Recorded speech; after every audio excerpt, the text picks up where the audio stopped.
Good evening and welcome to Tucker Carlson Tonight. One thing you can say about the left, they do get high marks for message discipline. Some functionary in the propaganda department comes up with a talking point, and immediately the entire herd, from senior Democrats in the United States Senate to weekend anchors on MSNBC and everyone in between, all of them shamelessly repeated verbatim like it's an original thought. You've heard a lot of lines like that. One of them you've heard a lot recently is about Donald Trump and the law. The president, Democrats will tell you again and again, believes he is, quote, above the law. We have a president who believes he is above the law. The American people do not want a president who believes that he is above the law. In the United States of America, no one is above the law. An American president who has no respect for the rule of law? No one is above the law. What I will say is that no one ought to be above the law. No one is above the law, not even the President of the United States.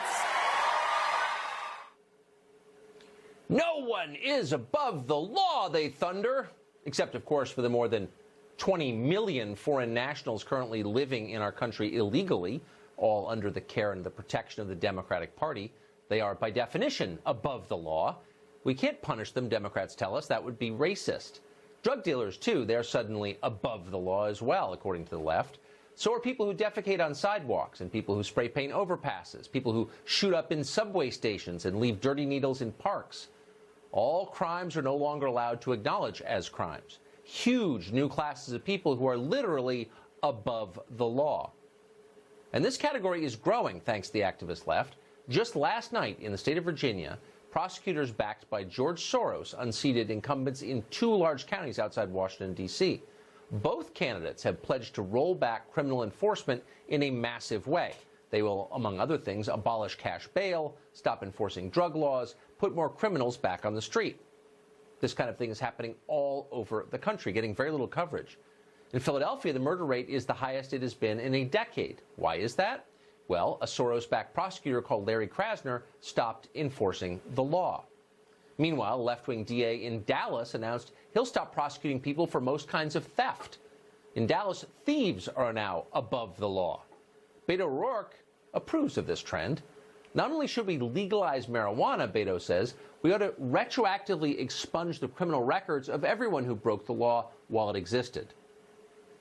We absolutely need criminal justice reform and an end to the war on drugs and an end to the prohibition on marijuana and an expungement of the arrest record of everyone caught for possession of marijuana. How much would you bet that by next year, Beto will be telling us that drug dealers deserve reparations from the rest of us? Actually, we're not just guessing about that. Some of the left are already demanding reparations for drug dealers. Democrats are so eager to reorder our justice system that you might imagine that criminals are driving the agenda. And, of course, that's part of the plan, too, literally. Bernie Sanders says it's time to let violent felons vote from prison. When we talk about the right to vote, that right should exist to people who are currently in jail. That is a right we must protect because we know the history of this country. We know that women didn't have the right to vote. We know that African Americans didn't have the right to vote.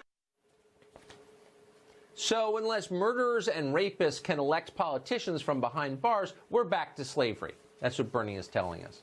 It's hard to know how to respond to an argument that stupid. It's a craven attempt to win votes, of course, but it's more than that, unfortunately. What you're watching from the left is really an attack on society itself. The basic bargain in any society is straightforward. People who follow the rules get rewarded.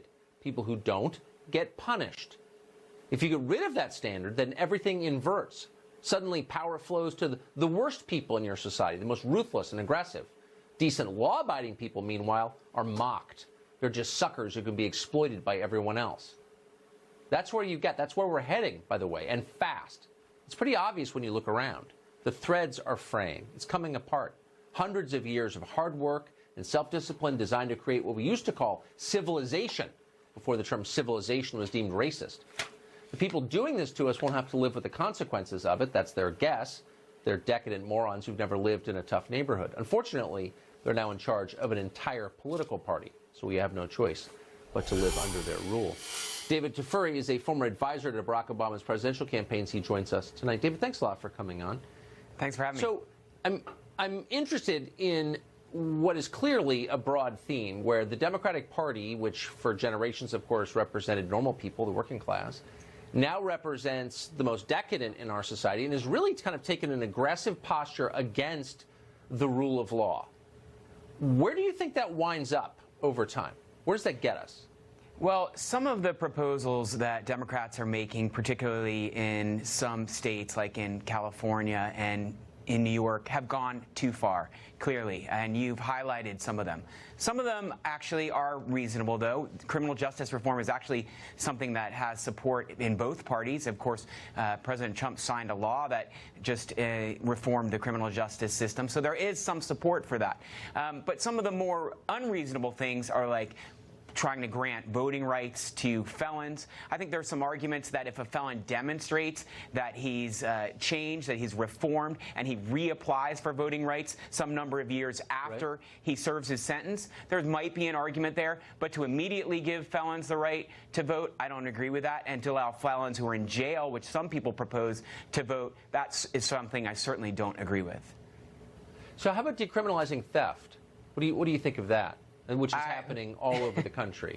That makes no sense. I don't see any good policy reasons for decriminalizing theft. I mean, theft has always been a crime, I think, since the beginning of our nation. There are good reasons for it to be a crime. We need to protect our property. We need to protect lawfulness. That's certainly an aspect of rule of law. You can't decriminalize theft. I don't know anyone reasonable who supports that, and certainly I don't expect any states are going to pass any laws that allow that anytime soon. Well, it's happening all over the country. It's happening in Massachusetts. It's happening in Texas. The great Republican state of Texas, we just noted, in Dallas, Texas. Well, it's a proposal. It hasn't actually, now not crimes. But it hasn't passed. No, but it doesn't need to pass. See, that's the diabolical genius of what Soros is doing. That's how he's reordering our society in the least democratic possible way. Nothing moves through a legislature. There's no vote on anything. If you elect prosecutors who are committed to not enforcing the law, then you've changed the law. The law is inoperative, if you see what I'm saying. But prosecutors always have some prosecutorial discretion whether to charge a crime or not charge a crime. And then the people can vote that prosecutor out in the next election cycle if they don't like it. And that's certainly, I think, what would happen if any prosecutor actually refused to prosecute any theft at all. Yeah, well, that's. I mean, and we covered it so. fairly extensively on the show. That has happened in a bunch of different places. But thematically, I'm wondering, like, what is the point of all this? I can't remember the last time I heard a Democratic politician stand up for like a normal person with a job who's married and has kids, and it's just like the people who built the country, actually, of all races and ethnic groups. It's not a racial question. It's a question of behavior. People who kind of buy into the system and try their hardest. Those people don't seem to have any representation at all in the Democratic Party.